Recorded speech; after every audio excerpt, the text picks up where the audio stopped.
येत्या 1 मासात मी सत्य काय आहे ते समजून घेईन आणि माझे मूळ स्वरूप काय आहे हे सर्वांना सांगेन।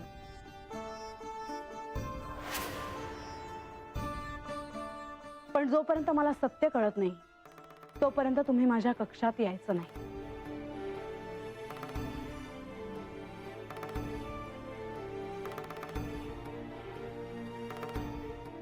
गणेश, आजवर मी सांगत आलो आहे की कोणीही म्हाळसा आणि बानू यांना सत्य काय आहे हे समजण्यासाठी नियम सोडून सहाय्य करू नका। परंतु गणेश, आज मी आपल्याला सांगू इच्छितो की म्हाळसेला स्पष्ट संकेत द्यावे जेणेकरून तिचा पुढचा प्रवास सोपा होऊन जाईल। गणेश, आता मलाही तिने न ओळखणे हे सहन होत नाही। होय देवा।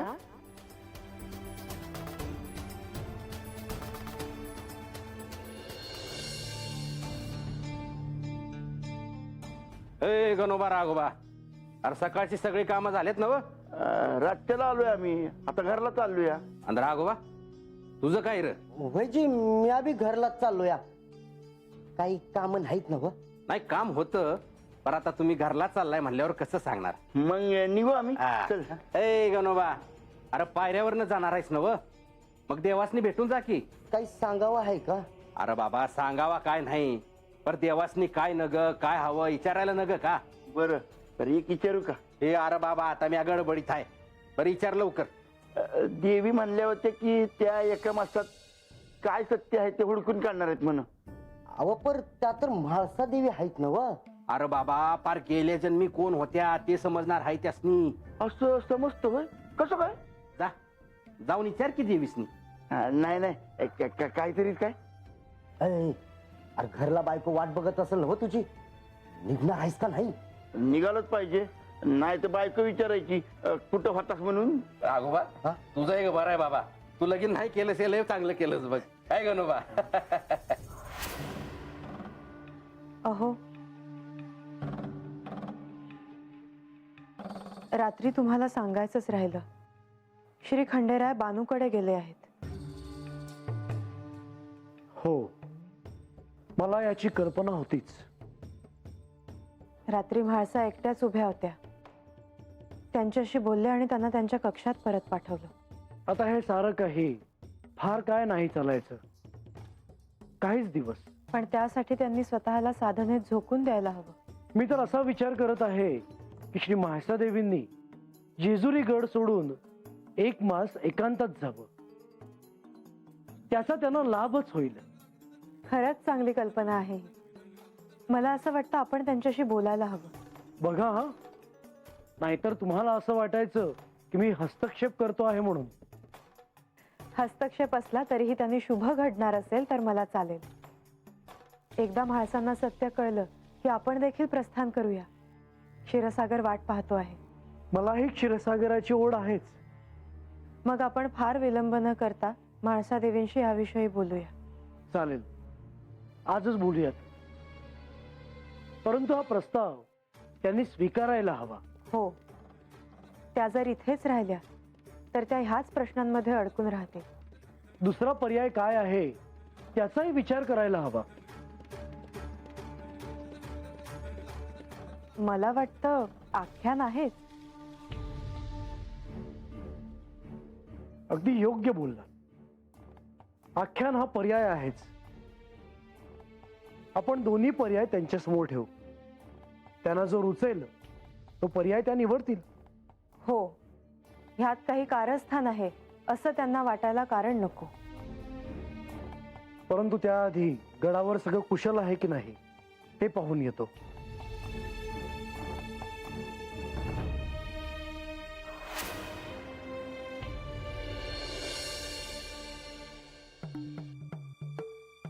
देवा,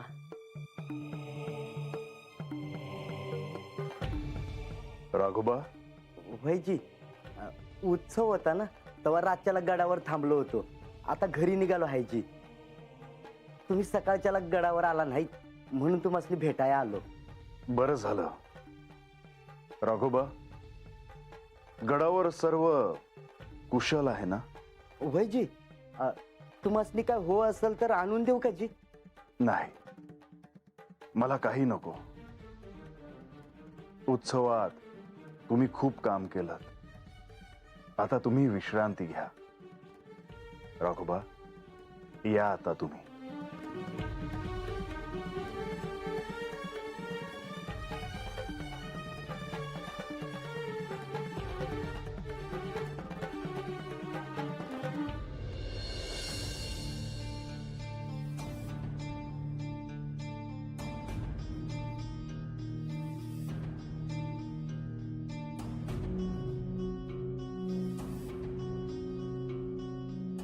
सकाळी सकाळी आपण? हो, काही सुचलं होतं ते सांगायला आलो होतं. सांगा ना. आज हे इथे नाही आणि ते कधी येतील हे सांगता येत नाही. पण तुम्ही जे सुचवणार आहात ते माझ्या भल्यासाठी असेल तर. देवी, आपण जो निर्णय घेतला आहे तो अगदी योग्य आहे आणि त्या दिशेने जाण्यासाठी आपल्याला सहाय्य व्हावे असे आम्हाला वाटते. तुम्ही आमचं म्हणणं ऐकावं आणि मग निर्णय घ्यावा अशी इच्छा आहे. 2 पर्याय आहेत, त्यापैकी एक पर्याय तुम्ही निवडावा. तुम्ही दोन्ही पर्याय देखील नाकारू शकता. सांगा ना बंधू. देवी, सत्य जाणून घेण्यासाठी आपल्याला साधना करावी लागेल हे तर आपल्याला ठाऊक आहेच, परंतु त्यासाठी आपण एकांतात जावं असं आम्हाला वाटतं. पण त्याने काय घडेल? इथे बानूमुळे जे वाद होत आहेत त्यामुळे तुमच्या साधनेत अडथळे निर्माण होतील, म्हणून हा पर्याय आहे. आणि देवी, दुसरा पर्याय असा आहे की आपण आख्यानात उपस्थित राहू शकता, आख्यान ऐकू शकता. आख्यान ऐकल्याने कदाचित आपल्याला सत्य काय आहे हे कळू शकेल.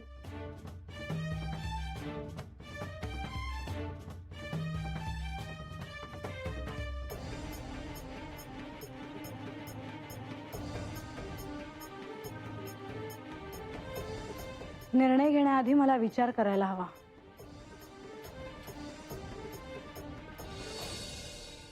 बानू, तुला सत्य कळावे म्हणून अनेक प्रयत्न झाले, परंतु जे अपेक्षित होतं ते का घडलं नाही? ठाव नाही. असं म्हणून कसं चालेल?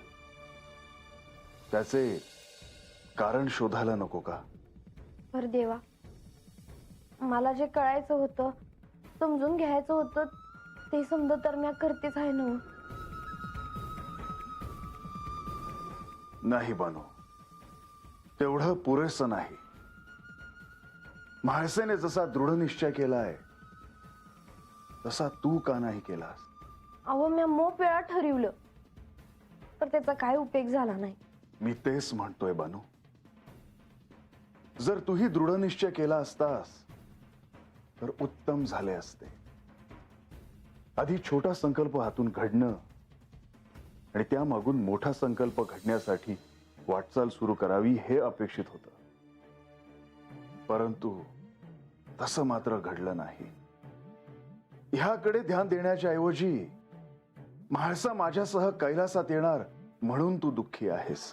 नाही देवा, तुम्ही हातनं गेल्यावर मला तुमचं दर्शन होणार नाही याचं मला वाईट वाटत आहे. मग बानू, आपल्याला जे हवं ते प्राप्त करण्यासाठी कठोर परिश्रम नको का करायला? माझं चुकलं जी. महासाताईन संघाच्या वादात न्याय समजायचा विचारच नाही केला. आता मात्र एक संधी आहे.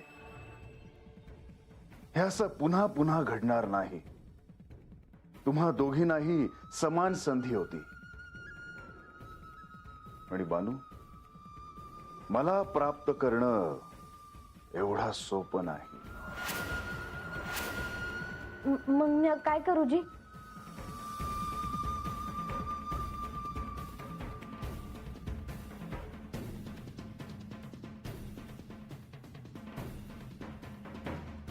देवा, तुम्ही सांगाल ते मी करन. मी तुला आजवर जे सांगितलं आहे त्याचे स्मरण कर. मी तुला आजवर जे काही सांगितलं आहे त्याचे आचरण कर.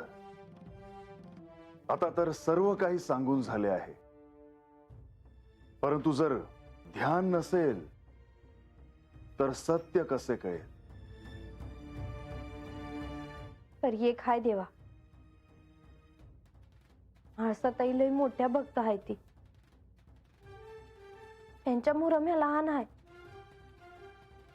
त्यांची सर कुणाला बी येणार नाही. तुझ्या मनात जर आदर असेल तर तो तसाच राहू दे, परंतु मनात जर न्यून असेल तर ते मात्र काढून टाक. आता सर्वसामान्य जगण्याच्या पलीकडे जाऊन विचार कर. तू शिवमय झाली आहेस, परंतु इच्छा असून देखील अजून सुद्धा तू शिवाला प्राप्त करू शकली नाहीस.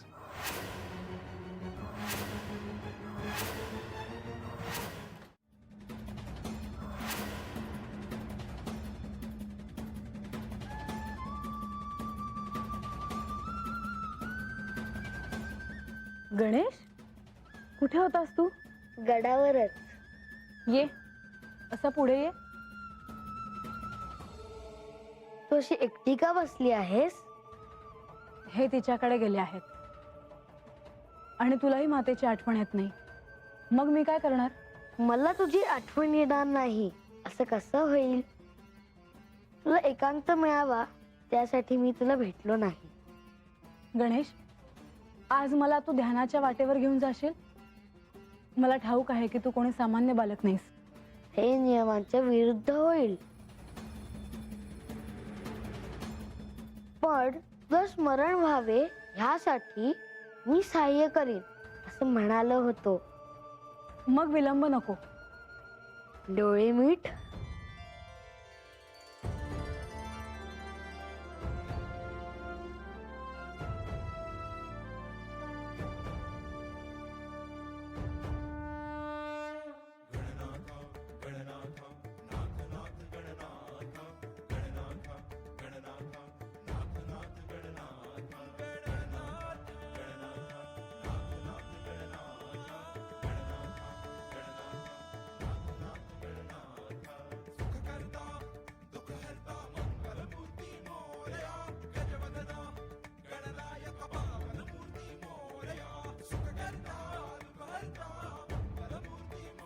पूर्वजन्मातला एक एक ऋणानुबंध कळला की समजून घेणं सोपं होईल. मला श्री गजाननांचं दर्शन घडलं, म्हणजे त्यांचा आणि माझाही ऋणानुबंध आहे. हो, अर्थात.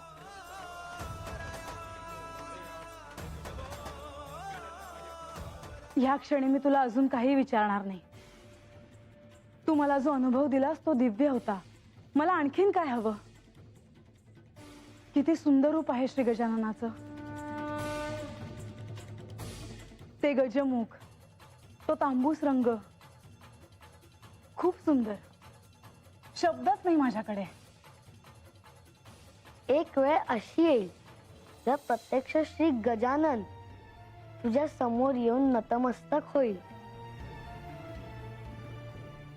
काय म्हणतोयस तू गणेश?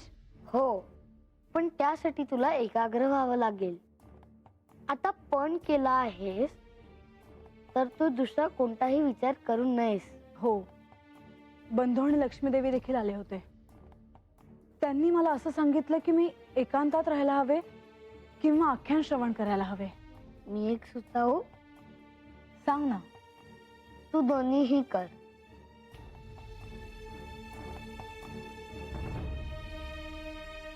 चालेल.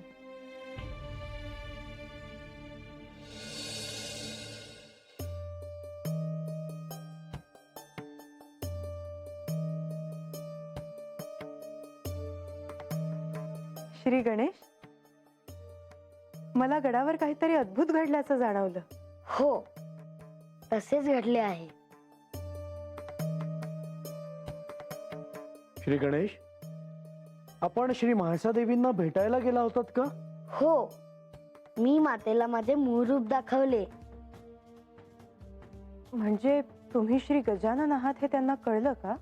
नाही, त्याची काळजी मी घेतली आहे. पण मी हे श्री खंडेरायांच्या आदेशावरून सांगितले आहे. परंतु हे नियमांच्या विरुद्ध आहे. देवी, देवानी यामागे काहीतरी विचार केला असेल. तसंही मी देखील बाणाईला एक व्रत देऊन आलो आहेच.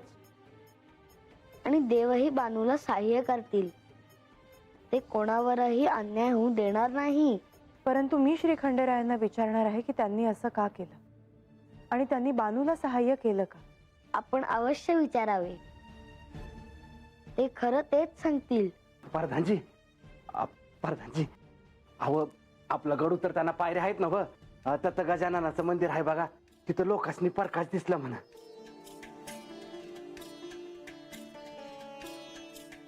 हो का? होय. असेल. हा गजाननाचा चमत्कार असेल. चिमितकार, अहो पण असं झालं कसं म्हणायचं? गजानन जेजुरीत आले असावे. जेजुरीत? काय सांगतायसा? मी खरंच सांगतो आहे. मग आता काय करायचं? त्यांच्या सौगाताची तयारी करायला घेऊ का? अहो, पण ते असंही असू शकेल की ते इथे कोणत्याही रूपात असतील आणि तुम्ही त्यांना ओळखत असाल. असं होय? असं झालं असेल? चोडप्पा, तुम्ही विचार करत बसा, आम्ही येतो. होय. मी पण निघतो. अहो अहो पण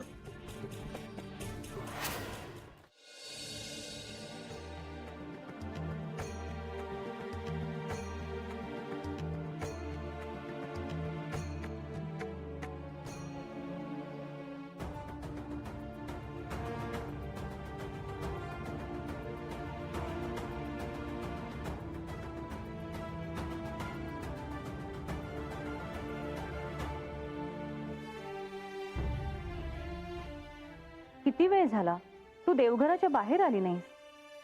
किती वेळ पूजा करत बसली आहेस? काय नाही, अशीच बसले आहे. म्हाळसा, उत्सवाची सांगता झाली तेव्हा तू जो पण केला आहे तो पूर्ण होईल ना? म्हणजे एका मासात तुला हे सगळं कसं काय कळणार?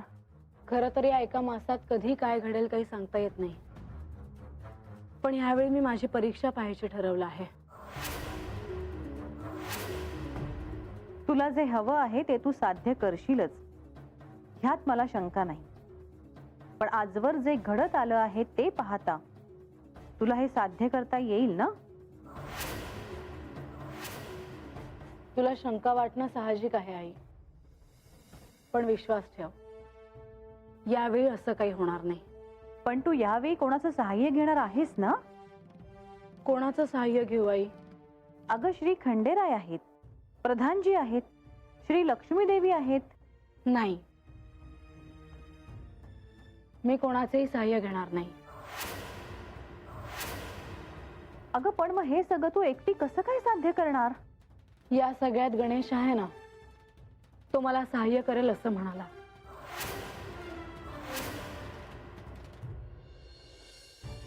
खरं तर त्याने मला सहाय्य केलेही आहे. हे बरं केलंस. तो लहान बालक आहे. तो साधा आणि लहान वाटत असला तरी तो दिव्य बालक आहे, यात काही शंका नाही. तू त्याचं सहाय्य घेणार आहेस हे उत्तम केलंस. तुला जे हवं आहे तेच तुला मिळावं ही माझीही इच्छा आहे. ह्यात मलाही तुला काय सहाय्य करता येईल ह्याचा विचार मी करते आहे. मीही विनंती करते, चल आमच्या सोबत. देवा, माझ्या उदरी एक सत्य आहे, ते जोपर्यंत माझ्या मुखावर येत नाही तोपर्यंत मला स्वस्थ वाटणार नाही. आई, तू मला काय सहाय्य करणार आहेस?